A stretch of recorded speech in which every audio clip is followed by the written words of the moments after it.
What School Won't Tell You. Lesson 5. The Creation. Hi guys!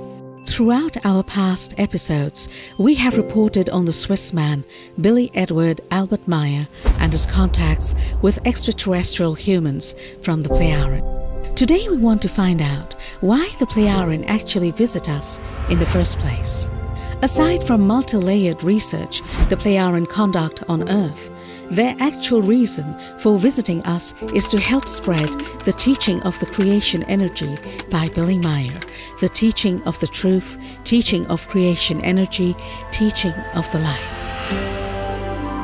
The teaching of the life refers to all aspects of human existence, conscious and complete mental evolution, virtues, the development of personality, character, the proper way to live, but also to interpersonal relations, partnerships, and much more.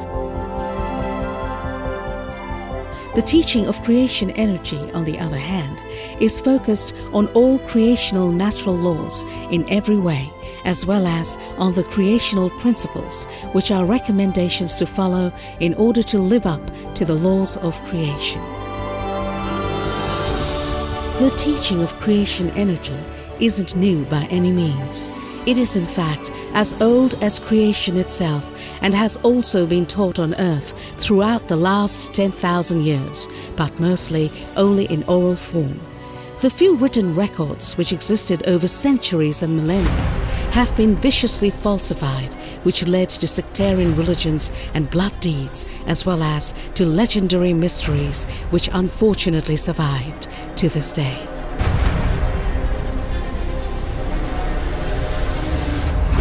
If we look at the history of terrestrial humans, it's obvious something went terribly wrong throughout the past millennia. How else could it be that out of 10,000 years of Earth history, a mere 250 years were actually defined by global peace? That is indeed a very sad state of affairs. We live in a constant state of discord, and the major blame for this falls on religions. Keep in mind that various religious writings like the Bible, the Quran, the Torah, thus all so-called holy books, have never actually been written by their respective heralds and prophets, but often centuries later by any random scribblers. They relied on various legends, fairy tales, and teachings which have been continuously altered and falsified through the course of millennia. They were reinterpreted and intermingled with falsehoods. Through these holy books of lies, people were forced into a blind obedience, which causes hatred, discord, jealousy, deceit, lies and slander, murder, torture, injustice, manslaughter, death penalty, violence, physical and psychical Gewalt, Ausartung, child abuse, destruction and elimination, as well as war and terror, thus causing immense misery and disaster. A so-called benevolent God who is supposed to love his people just so he can plunge them into eternal fires whenever he feels like it, serves as a deplorable example for people to also spread discord and terror of all kinds. The concept of an all-ruling, all-directing God, however, could not be any more irrational, but serves only to enslave the consciousness of the human being and to impede or prevent evolution. On March 14th, 2018, during the 705th contact, the Plejaren girl Bermunda, who has studied Earth religions in great detail, has spoken the following words on this subject, which couldn't be more to the point. For us it is incomprehensible that such a delusion can be indulged in, which is so confused and so far from the truth and reality that even a human being who is severely limited in consciousness must recognize the nonsensical nature of such an irrational belief. Our incomprehensibility in this respect relates in a special way to the Christian religion because with its story of lies concerning the resurrection from death, It surpasses all conceivable nonsense to such an extent that not only a human being who is severely small-minded in consciousness must recognize the nonsense of such an irrational belief, but even one who is a slave to lunacy and completely devoid of all intellect and rationality. The fact that undisguised hatred and fantasies of Gewalt also arise from this story of lies, are spread and subliminally influence the lives of believers in Christ and determine their actions and deeds, is an inevitable consequence when their hatred breaks through openly and demands revenge, as for example in disputes or quarrel and war. This deviant or perverse and overgrown or proliferate faith in Christ corresponds to a very special delusion of which every human being who believes in Christ must be ashamed, because this faith contradicts everything that is reality and truth, common sense and conscious rationality, and thus the values that every modern and knowing human being on earth should strive for and represent or advocate. But this happens because the believers lack intellect and rationality, namely all human beings who are addicted to religion and belief in God, so that they force their offspring to believe and to be alienated from reality and truth at an early age. Therefore, every religious belief, no matter what kind, is already fundamentally dangerous to young human beings and absolutely unsuitable for their offspring, even at a young age, because their personal development towards independence and perception of reality and truth is maliciously destroyed by their belief. So how did the universe and thus creation come about? Let's start with the age. Terrestrial scientists theorize that the universe is about 13.8 billion years old. This assessment, however, has been subject to heavy debates. Rightly so, for their estimate could not be further from the truth. According to Billy's and Playaran data, our universe dates back some respectable 46.5 trillion years, that is 46.5 million years. Our scientists couldn't possibly figure this out because all material, all galaxies, nebulae, etc. renew themselves continuously every 49 billion, that is 49,000 million years.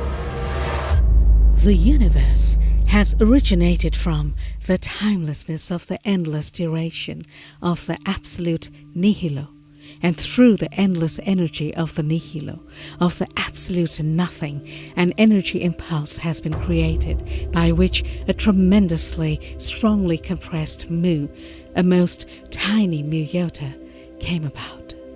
This formed itself over the endless duration of the nihilo to a tiny energy globule which evolved in the further nihilo perpetuity to an equally tiny egg-shaped creation particle.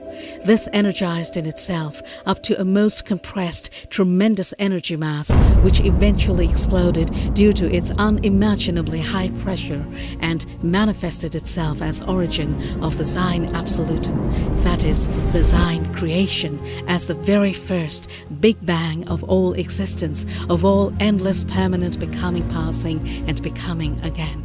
Thereby, the origin of the Sein Absolutum was created as tiny mu egg, from which the tremendous might of the Sein Absolutum evolved, which, in the endless non-duration of its all-great ever-perpetual existence, created 6 more Absolutum forms, known as the Zohar, Super, Creations, Central, Ua, and Absolutus Absolutum, the last of which proceeded from the very first creation form ever.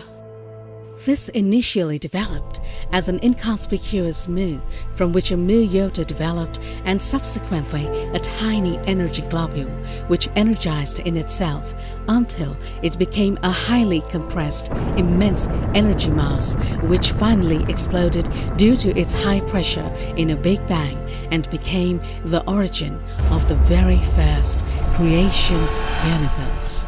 After that, and since then, the Absolutus Absolutum has created and creates in endless succession, in the endless duration of the nihilo, incessantly new creations, which manifest themselves by a Big Bang, contain 7 dimensions as 7 universes, and evolve independently over trillions of years to one day return into the Absolutus Absolutum.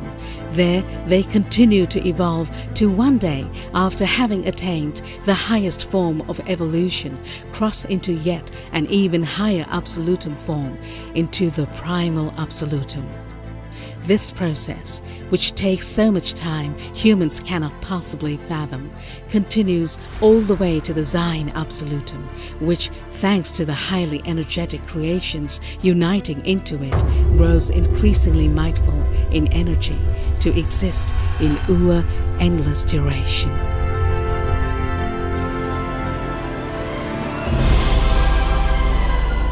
The energy of the creation, which proceeded from the Absolutus Absolutum, corresponds purely to its own creational energetic nature, which it created from in itself, yet relates back to an energy impulse of the nihilo, that is, of the absolute nothing. Due to their unknowing, human beings erroneously refer to a universe also as creation or universal consciousness, wherethrough there are, however, 10 to the power 49 different forms of creation that keep evolving throughout ever-changing new phases of existence. With the Big Bang as the origin of a creation, 7 creation belts or dimensions are formed in the almost egg-shaped creation space, which flow into each other throughout all of space, because the entire creation realm encompasses 7 belts. The 4th belt forms the belt of material, which the earthly astronomy science erroneously and falsely refers to as universe, which is in fact just the 4th belt of the entire actual universe.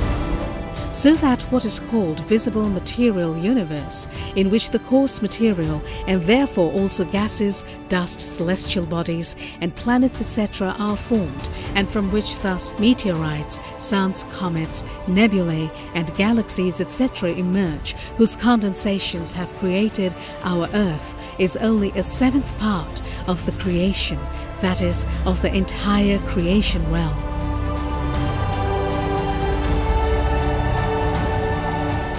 And the formation of all of this in its entirety is a creational natural energy process, which has absolutely nothing to do with a creator God, but just with creational energetic physical and material physical laws and processes, which are physically and chemically based and can also be explained in this way. The creation exists as autonomy in itself, and is, if one may be calling it that, according to human understanding, so to speak, responsible for the universe, everything existing in it, and hence also for all life. It is the most immensely or gigantically and largest mass of energy and power which a human can possibly imagine. The creation is the being and non-being of life. It is the most immense mass of creational energy that can possibly exist. It is highest energy in purest form and unmeasurable in its power.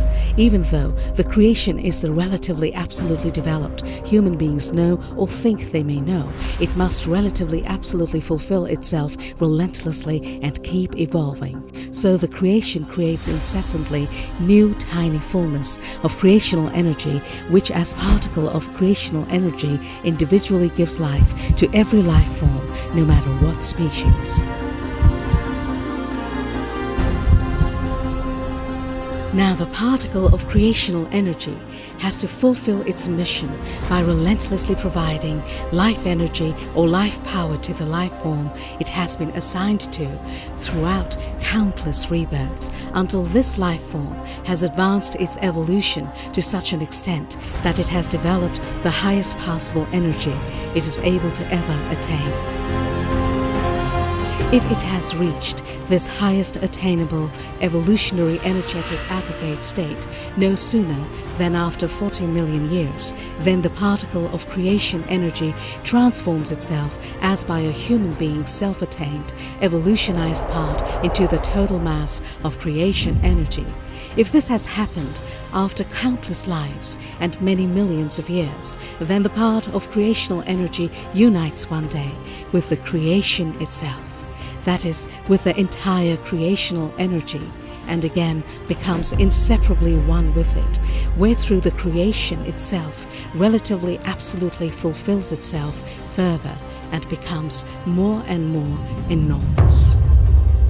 At the beginning of their existence and their evolution, human beings are completely unknowing and incapable. They must first learn to grasp and process all kinds of impulses for studying and building up their intellectum, their intellect and rationality, which emanate from their creational energy form, in order to absorb and utilize everything that they accomplish through their thought and consciousness evolution. The energetic power of their animating creation energy form remains always unchanged. However, throughout many lives, human beings learn to use, evaluate, and apply this power better and better. In doing so, they also gain more knowledge and wisdom and thus evolve consciously. The more lives humans live and spend learning consciously, the more knowledgeable and wiser they become, for they are more efficiently able to tap and process the energetic impulses of their creational energy form, which leads to greater knowledge, greater wisdom, and to more life power. Only understanding, rationality, their intellect and knowledge, as well as wisdom, which humans acquire through their conscious efforts with regard to the creational energetic impulses, which they cultivate and exploit, influence their lives and their consciousness, character, and personality. This goes to show the more materially oriented and devoid of rationality humans live, think, and act, the less they have developed their ability to consciously use the power provided by the creational energy. A purely material way of thinking without developing rationality and intellect means that a human being is still on a primary stage of consciousness development, which still needs a lot of progress. Just as human beings must keep evolving over countless lives and better learn to use and wield the energetic strength of their particle of creational energy, the creation itself, with its 7 universes, is subject to the same laws. We have determined that our universe is 46.5 trillion years old, that is 46.5 million years, and has therefore been expanding this long. However, the total duration of this expansion process amounts to a considerable 155.52 trillion years before the creation commences the contraction, that is to say, begins with the fallback at the same speed as the expansion occurred. Hence, the creation does not actually collapse during this contraction process, but the fallback occurs over a duration of 155.52 trillion years, during which all the energy that has been evolutionarily generated during the expansion phase becomes a power which compresses itself at the end of the contraction process in such a way that it becomes overpowered, and a subsequent new Big Bang ensues and a new creation form emerges, namely a so-called primal creation, which through its course of evolution will be followed by many more.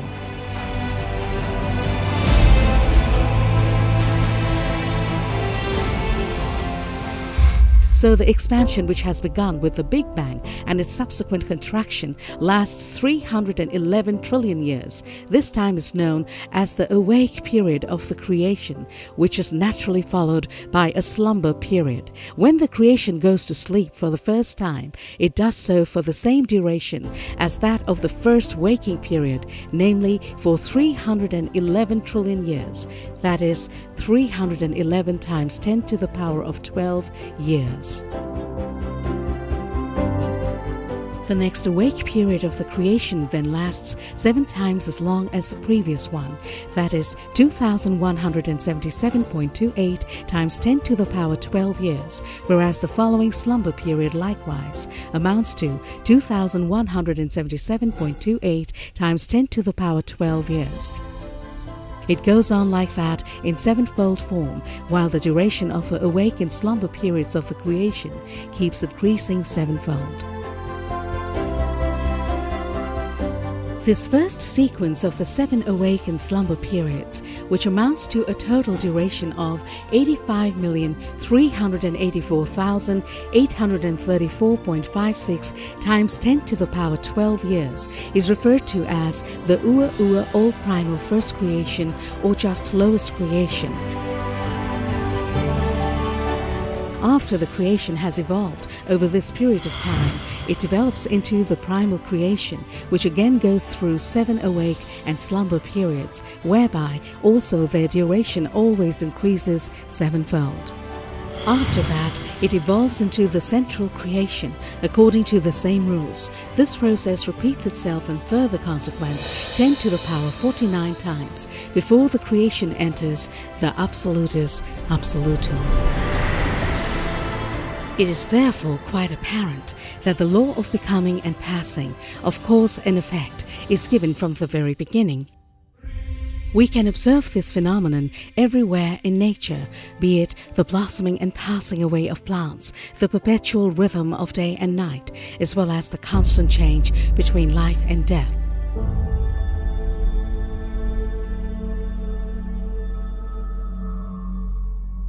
The becoming and passing each match 2 different poles, which refer to the positive as well as to its negative counterpart, respectively. The 2 opposing poles, however, create a circumstance of tension, and while each of the 2 poles forms a full unit on its own, they also form another unit once they are paired with the other pole. This circumstance of tension between 2 opposing poles in the common oneness is essential for all occurrences, all happenings, changes, and inevitably for evolution, for all becoming and passing away creates relentlessly something new, resulting in progress and an unstoppable ongoing further development.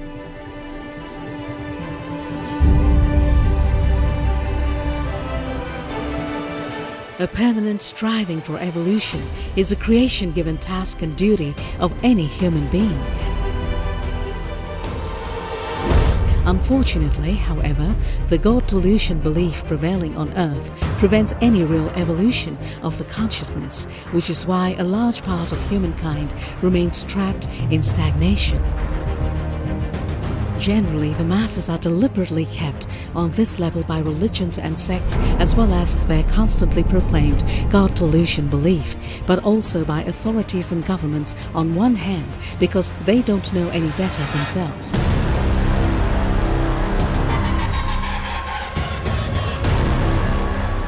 On the other hand, also because humans can be easily manipulated, enslaved, and suppressed this way.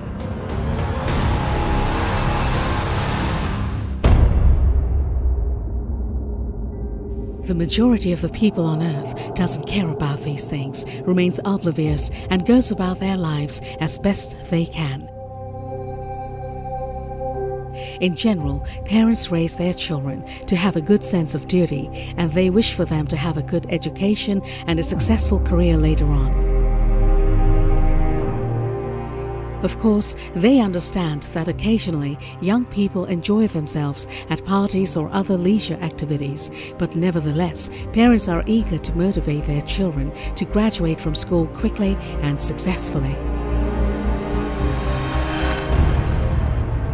That begs the question, why then are adults themselves not interested in a swift graduation?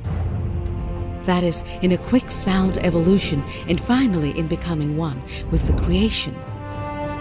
They could accelerate the school of life, thus their continuous evolution, substantially, if only they would let go of their God delusion belief and would align their lives according to the eternally valid creational natural laws, and would leave their existence in peace, harmony, love, and wisdom.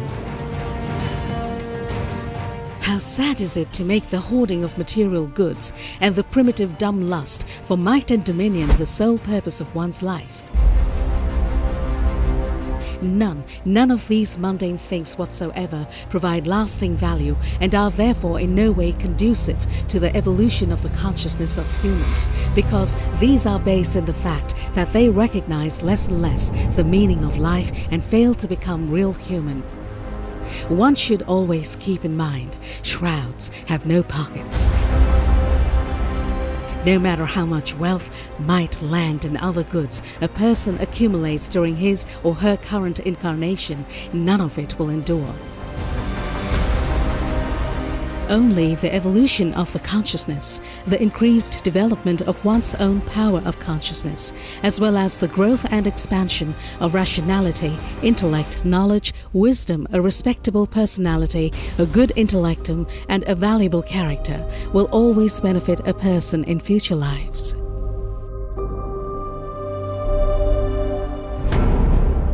Everything else is a waste of time, and it is at best inherent in immature adult people.